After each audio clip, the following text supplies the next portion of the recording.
Armsad sõbrad, meie tänane evangeelium on pärit Jeesuse mäejutlusest, Matteuse evangeeliumi 6. peatükist. Tegemist on üsna pika lõiguga ja kuna see lõik on ka väga tuntud, ma ei loe seda tervenisti ette, lihtsalt meeldetuletuseks mõned salmid algusest ja mõned lõpust. Niisiis Jeesus ütleb: ma ütlen teile, ärge muretsege oma hinge pärast, mida süüa, ega oma ihu pärast, millega riietuda. Eks hing ole enam kui toidus ja ihu enam kui rõivas. Pange tähele taevalinde. Nad ei külva ega lõika ega kogu aitadesse ning teie taevane isa toidab neid. Jeesus jätkab teistsuguste näidetega, aga ikka samal teemal ning ütleb lõpetuseks: aga otsige esmalt Jumala riiki ja tema õigust, siis seda kõike antakse teile pealegi. Ärge siis hakake muretsema homse pärast, sest küll homne päev muretseb ise enese eest. Igale päevale piisab oma vaevast. Kui te soovite lugeda tervet evangeeliumi lõiku ja ma soovitan teil seda teha, siis olge hea, peatage hetkeks see video ning võite võtta lahti Matteuse evangeeliumi 6. peatüki ja lugeda sealt salmid 25 kuni 34. Kui te nüüd olete lugenud, siis püüame üheskoos nendesse Jeesuse sõnadesse süveneda. Need sõnad on, nagu ma ütlesin, tuntud. Jeesuse manitsus mitte muretseda on inimesi ikka kõnetanud ja väga tihti ka vastu vaidlema pannud või küsimusi esitama pannud. Katsume siis neile küsimustele ja nendest tõusta võivatele muredele vastuseid ja lahendusi leida. Kõigepealt esimese asjana ma tahan öelda, et rohkearvulisi muresid, mis täidavad inimese elu, inimeste meeli, südameid, mõtteid, neid ei tohi sugugi alahinnata. Ja kindlasti ei tee seda ka Jeesus, tema Jumala poeg, meie kõikide südamete tundja. Ta teab, mis on inimeste südametes. Ta ei alahinda ka inimese muresid ja ta kindlasti ka ei naeruväärista neid. Need mured, mis täidavad nii sageli meie elu, meie südant, meie meeli ja mõtteid, on midagi, mis on kuulunud meie maailma, inimkonna juurde algusest peale. Tõsi, mitte päris algusest, vaid alates pattu langusest. Need on osa selle langenud maailma olemusest.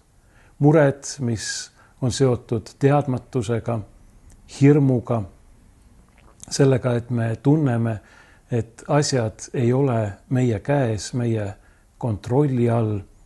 Me näeme enda ümber toimumas kõikvõimalikke asju, mis meid hirmutavad, mille puhul me teame kohe päris kindlasti, et need ei ole head. Me kardame mitte ainult iseenda, vaid võib-olla veelgi rohkem oma lähedaste pärast. Ma arvan, see on midagi, mis on väga tuttav kõigile lapse vanematele ja me ei saa midagi parata. Ma olen selle evangeeliumi peale jutlustanud õige mitu korda ja ma arvan, et iga kord on tulnud mõni inimene, eeskätt mõni ema minu juurde pärast Jumala teenistust ja küsinud, et kuidas sellega ikkagi on. Vahel isegi natuke etteheitvalt viidates, et no jah, Jeesus oli ju vallaline, ta oli poissmees, mis temal viga.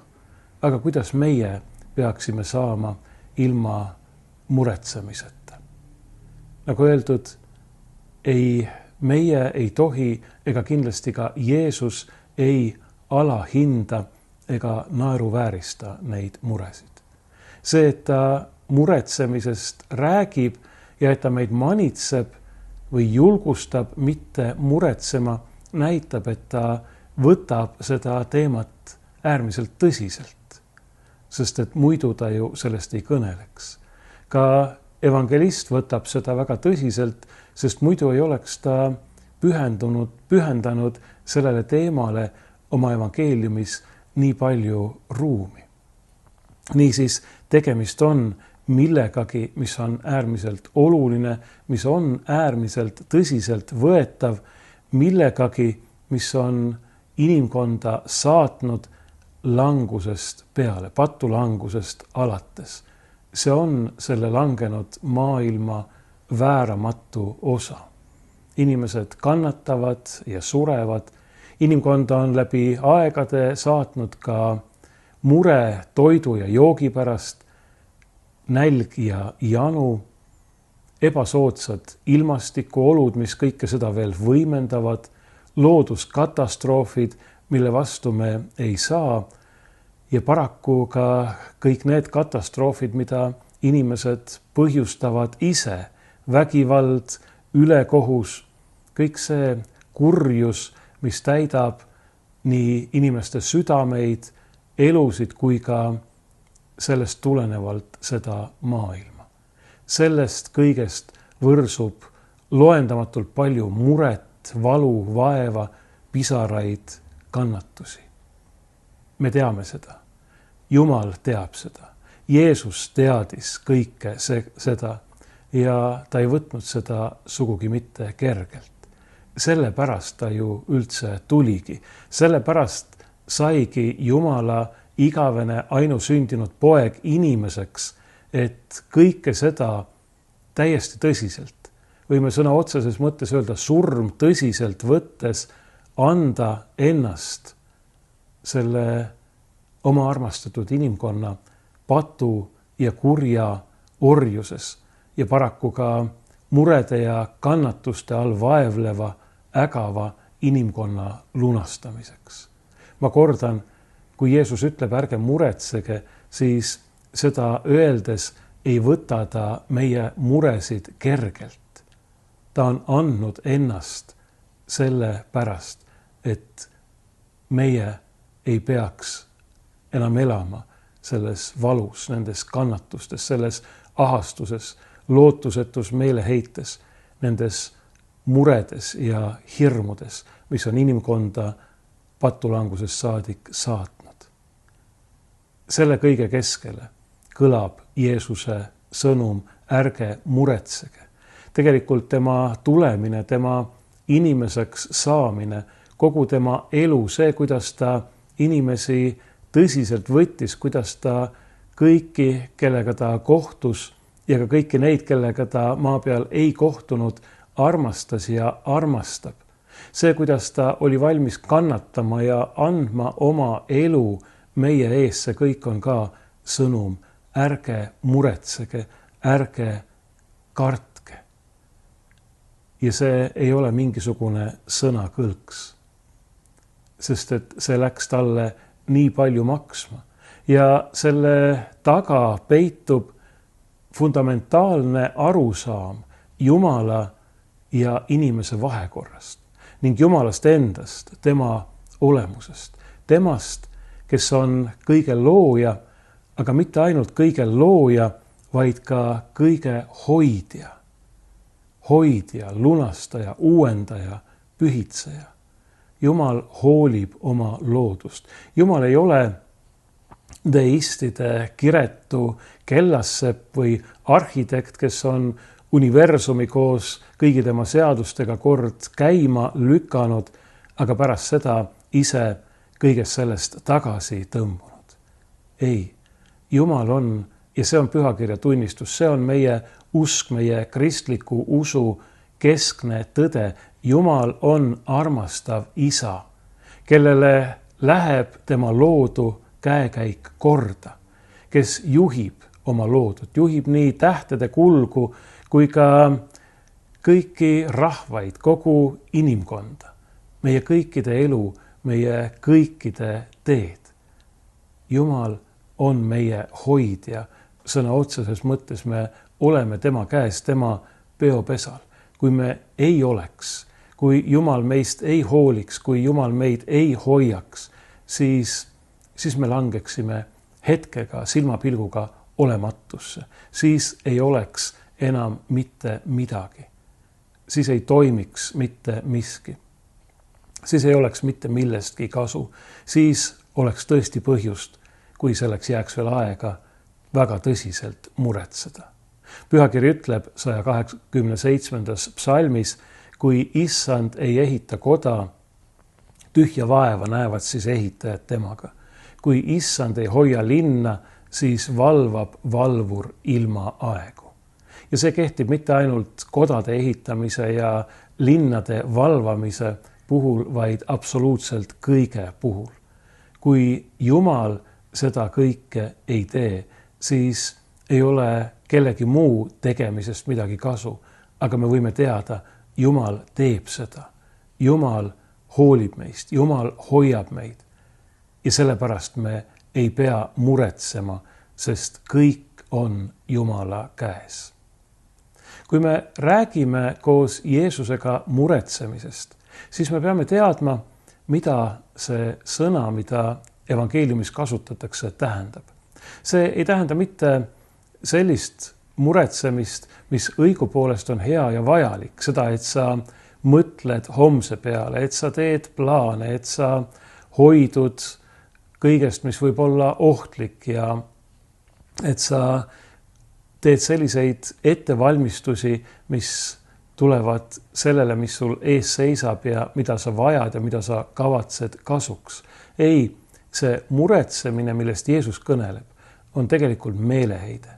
See on selline halvav muretsemine, mis mitte ei julgusta, mitte ei ärgita inimest tegutsema, vaid vastupidi, paneb ta käed rüppe laskma. Ja see on nüüd koht, mis on äärmiselt oluline või tõdemus, mis on väga tähtis, sest inimesed, kes tulevad pärast selle evangeeliumi lugemist või sellele jutlustamist etteheitega, et kuidas nii saab, kas me siis tõesti peame käed rüpes istuma ja ei tohi üldse homse pärast muretseda, see tähendab oma tuleviku eest hoolt kanda, siis tegelikult mõtleb Jeesus täpselt vastupidist. Ta peab silmas sellist muretsemist, mis paneb inimesed käed jõuetult rüppe laskma, sest nad ei usu enam, et millelgi, mida nad võiksid teha, ette võtta, on mõtet. Jeesus ütleb, et on küll mõtet. Ärge laske ennast oma murest halvata, ärge laske ennast kartuses selle ees, mis võib tulla nii ära hirmutada, et te kaotate lootuse, kaotate ka teovõime. Ei, te olete Jumala käes, teie tulevik on Jumala käes. Iga meie päev tuleb Jumala käest ja on Jumala käes. Tema käes on kõik meie ajad, nii nagu pühakiri ütleb.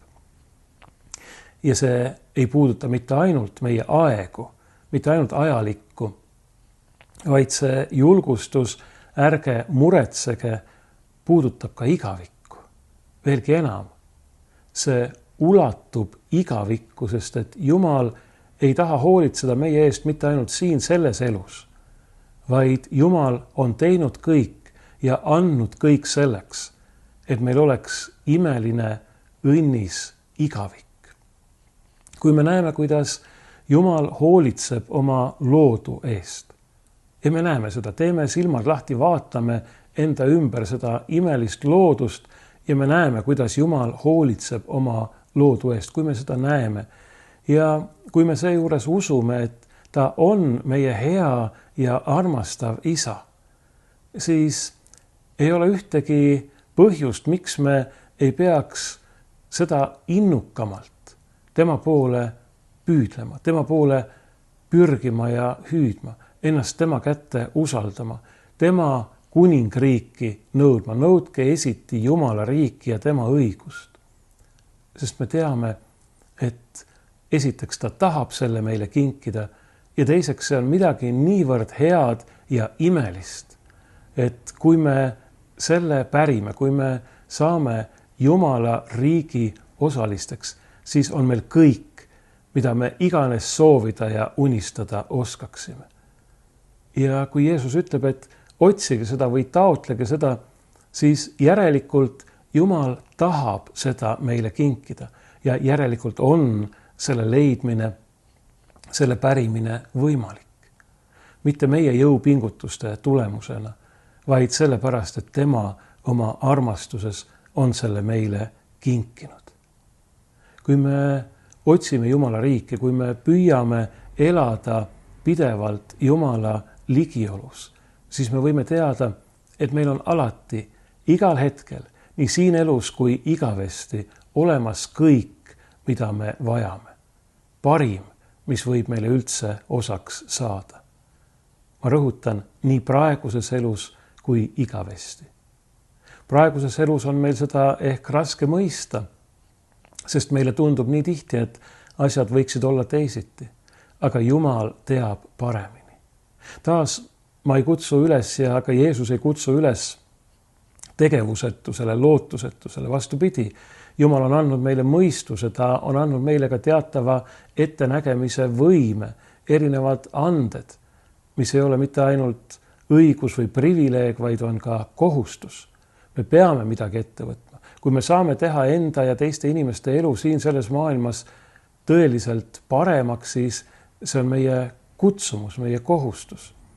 Aga me võime teada, et kõik see, mis meile siin elus osaks saab, kui see on Jumala käes, kui me anname selle ja iseennast Jumala kätte, siis see tuleb meile heaks. See on meile viimselt parim, sest Jumala tahtel aitab see kaasa sellele, et me viimaks pärime igavese elu tema taevases kuningriigis. Ja kui miski saab meile siin elus sellel teel, selle saavutamisel takistuseks, siis see on halb. Olgu see inimlikus või ajalikus mõttes kui hea ja suur tahes. Jumal teab paremini. Jumal on meile kinkinud kõik. Jumal on kinkinud meile mitte ainult selle elu siin, mitte ainult meie ihu, meie hinge ja kõik eluks vajalikku, vaid Jumal on ju kinkinud meile iseennast, oma ainusündinud pojas, meie issandas ja õnnistegijas Jeesuses Kristuses. Jumal on kinkinud meile iseennast selleks, et meil oleks olemas kõik, mida me iial võime igatseda, millest me võime unistada ja mida me vajame. Jumal on kinkinud meile iseennast. Jumal ainusündinud poeg on saanud inimeseks. Ta ei kohkunud tagasi ei neitsi üsast ega Golgata risti kannatustest. Ta on andnud kõik kuni lõpuni selleks, et meil oleks, nii nagu ta ise ütleb, elu ja seda ülirohkesti. Mis põhjust meil peaks olema veel muretseda? Kui me hoiame oma pilgu Kristusel, kui me hoiame oma silme ees tema risti, siis võime teada, et meil ei ole mingit põhjust kahelda Jumala armastuses. Ja see tähendab, et meil ei ole ka mitte mingisugust põhjust muretseda ei ajaliku elu ega igavese elu pärast. Ärge muretsege. Vaadake taevalinde, ütleb Jeesus. Sellega ta ütleb meile ka, tõstke oma pilk üles, vaadake üles. Veidi hiljem siis, kui ta oli tulnud juba Jeruusalemma, et seal kannatada ja surra, ta ütles, kui kõik need koledad asjad, mis siin maailmas sünnivad, siis tõstke oma pead, tõstke oma pilk üles ja vaadake üles. Teie lunastus on lähedal. Meie lunastus on alati meie lähedal, sest Jumal on kinkinud oma ainusündinud poja, kes on meie ees surnud ja üles tõusnud ja kes on tõotanud, et ta on meiega kuni maailma ajastu lõpuni. Ta on siin. Ükskõik, mis meile siin elus osaks saab, meil ei ole mingit põhjust muretseda. Kui me vaid otsime teda, hoiame temast kinni, laseme temal endast kinni hoida ja laseme tal ennast igaviku teel taevase kuningriigi poole juhtida.